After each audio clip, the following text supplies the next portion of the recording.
Hey, good people.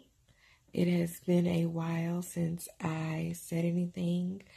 Um, and it's pretty much been because it's been the same old thing, and I wanted to wait until I had any updates to make a real update. So, as you can see, my scars are like right underneath the hairline, but I went on a very arduous journey to grow back my edges because where the scars were, the hair wasn't growing back. And I was like, oh my gosh, I can't get my hair cut into a cute style, which it is, until I grow my hair back. So I got Jamaican black castor oil and worked with it and got a cute little cut. And I'm very happy with it.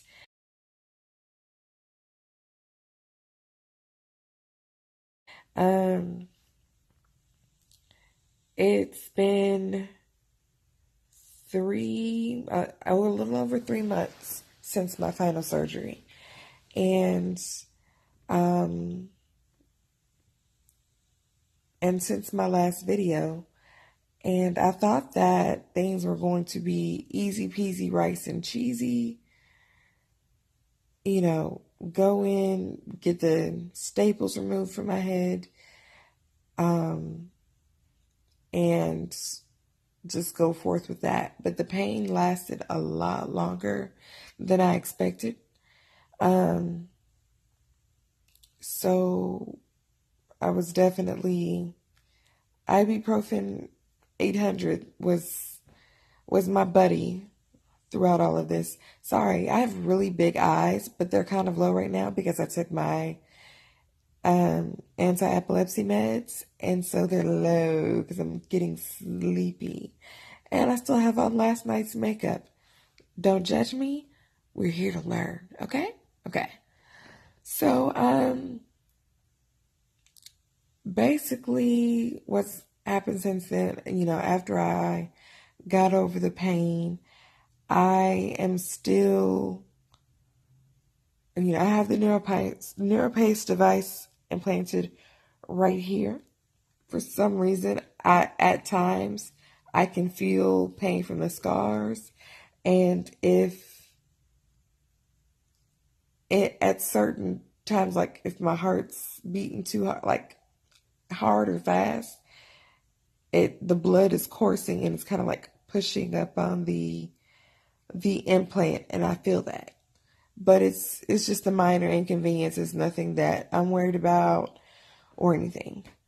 But a month after my surgery, they went in and took out the staples that were in my head, and the neurosurgeon did, and then my neurologist and the NeuroPace team went in and actually activated the NeuroPace device. And so, yay. Okay. I went 3 weeks without feeling any seizures after that initial activation of the device. And then I went without one medicine, phenobarbital. I take 2 AEDs, phenobarbital and clonazepam right now. I had ran out of phenobarbital, and not having that, like going maybe, I'll say missing 2 doses, I immediately started feeling the seizures. And this was right around my birthday. I was not happy. But and then I ran out of the clonazepam, and I am on a fixed income for the moment. And so, and I didn't want to bother anybody about any money or anything. But, I was having seizures galore. Once I got my medications after maybe 4 or 5 days, everything calmed back down.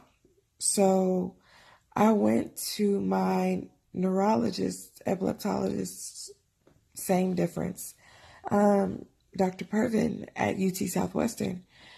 I went, goodness, why is this eye sitting lower than the other? Hello. Sorry. I went to my epileptologist, and the NeuroPace guy was there, and I sat and met with them. And they were like, was something happening? Because we saw a spike around this time. I was like, yeah, I didn't have my meds. And they were like, yeah, on our little monitoring screen that we keep up with you on, we saw that there was some increased activity during that time. I was like, oh yeah, it was horrible. And they were like, don't miss your medicines, whatever, whatever. And by all means, and my family was like, if you need money for medicine, let us know ASAP. I ran out of my medicine this weekend. That wasn't necessarily my fault. That I thought the medicine would be ready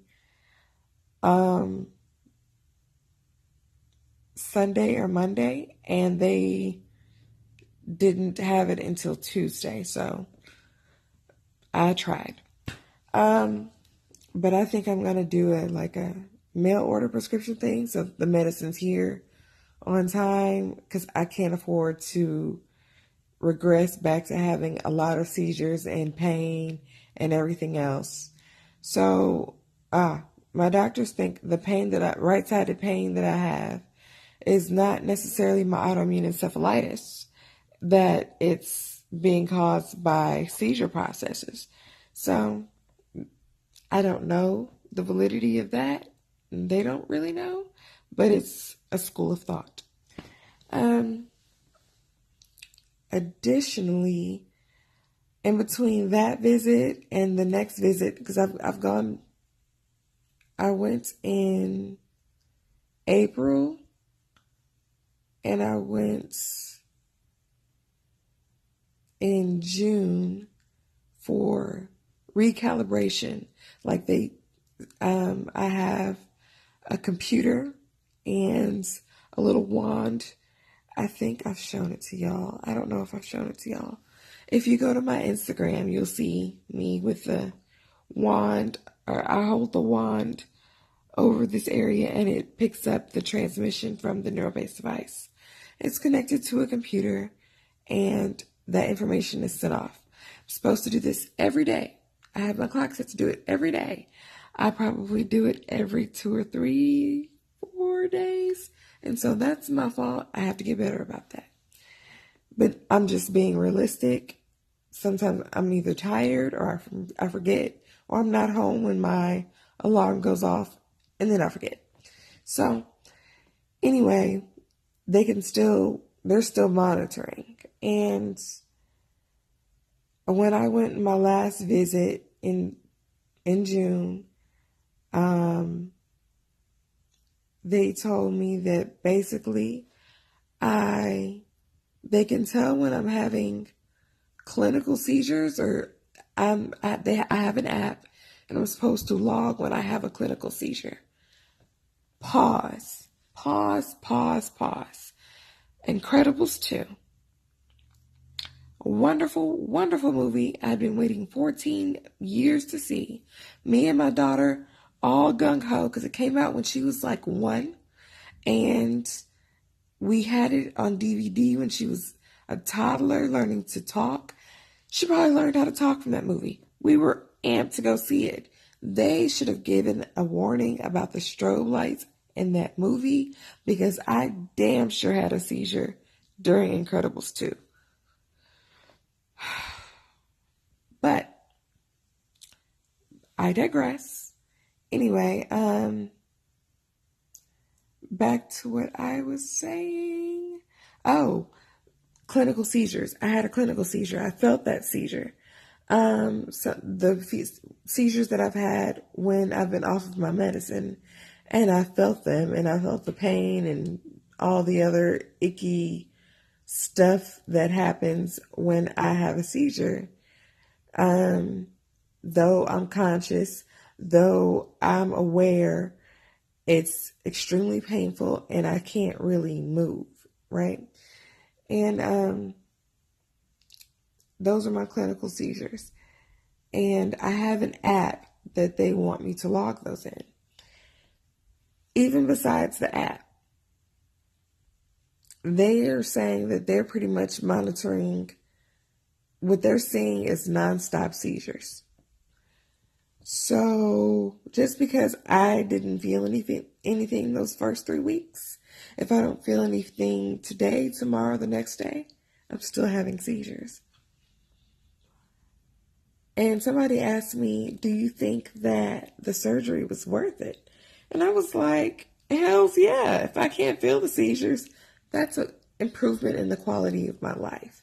But I do have a fear that the non-clinical seizures are going to be doing damage to my brain, further damage to my brain in the meantime, if I'm having so many, so often, daily. So that's, something we'll explore and we'll see. And yeah, what else? I am done seeing my neurosurgeon. He checked the scars and he's out of my life for a while. Unless I need to go in and tune something up in 5 or so years. And I just wanted to update everybody. I meant to do this yesterday where I was all cute and everything, but then appetizers came out and there were fireworks and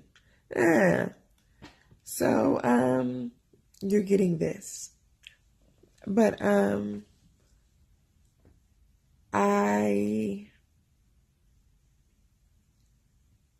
after 3 surgeries or 3.5 surgeries, and still pain, I still advocate for this surgery. I think that if I follow all of the regimens and rules that I'm supposed to, I'll have a better quality of life that I've had over the past several years, and just hopefully it will continue to get better. I don't know if my autoimmune process has completely burned out or not, but hopefully it has. I'm still dealing with postural orthostatic tachycardia syndrome. So, man, when I ran out of my blood pressure medication, that is the worst. It's worse than running out of seizure medication. It just, my poor little heart pot sucks. And the autonomic neuropathy with the deadness of my nerves in my left side, I don't know. It's still there. It still hurts. But when things hurt me, they hurt less.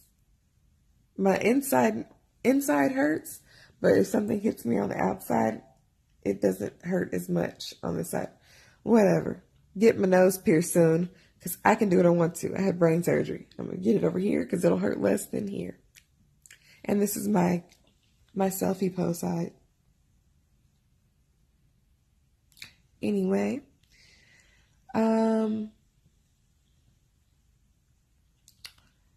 okay, what else did I talk about? I finally, main point, last point, I guess. I'll wrap it up. I got cleared by my doctor in my last visit to get back to work. And so I've been applying to jobs like crazy. I was already applying to jobs even when I said I was going to rest. But once she gave me the official go ahead, it was like applying like cray banana. I'm trying to get a job. Oh my gosh. And I have a phone interview tomorrow and another interview coming up in the next few days or next week. So, prayers for my continued healing, prayers for my employment, and prayers that I will be able to continuously work and not have to leave whatever job I get because of my health. I've I've lost or left every job that I've had, even closing my own company because of my health, since I was 19 years old. I'm now 32.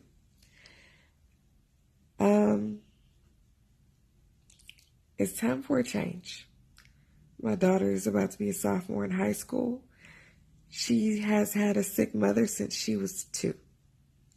It's time for a change. And my hair will grow back in no time. I know. Let me see how long I'm going to keep this little edge up, little fade. All that stuff means nothing as long as I can get my life back on track. And yeah, okay. To all of you who've reached out to me via Instagram or YouTube saying that Shift/the Megan Ford Tough channel has helped you, thank you for the kind words, and we're going to keep pushing. If I can answer any other questions about the stereo EEG or laser ablation or NeuroPace, contact me, because I had nobody to ask, I had nobody to look to, and I really needed that. And so please feel free. Parents whose children are dealing with this, please contact me. I just, by all means, I want to pay it forward and help other people that are going through something so life-changing. And I'm here to do it. So it is the 4th of the month of July. I call this barbecue and chill day. So I'm going to find somebody's barbecue to crash. And I wish you all the best. And thank you for riding with me on this journey. We ain't nowhere near done. But I wanted to check in and just let everybody know how everything is going.